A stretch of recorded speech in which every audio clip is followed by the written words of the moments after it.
Svojo kariero sem začel leta 2016 marca v Vipavi na prostovoljnem služenju. To sem v bistvu mogel zaključiti še srednjo šolo in sem se potem tudi odločil zaposliti v Slovenski vojski. Na srečo sem imel, da sem prišel v cikel, ker smo začeli se pripravljati na misijo in sem bil v bistvu mišljen kot rezerva. In na to mi je tudi kasneje ratal zamenjati nekega pripadnika, ki je nažalost bolel, tako da sem dobil priložnost delati na misiji in izkusiti to misijsko življenje.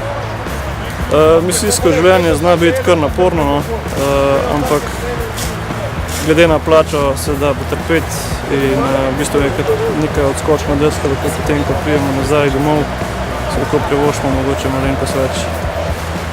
Ja, ni mi žal, da sem se odločil za ta poklic, v njem uživam, pač to mi je prvo. Zelo sem ponosen na svoje dosežke in ker s tem poklicem v bistvu ponosno služim svoji domovini.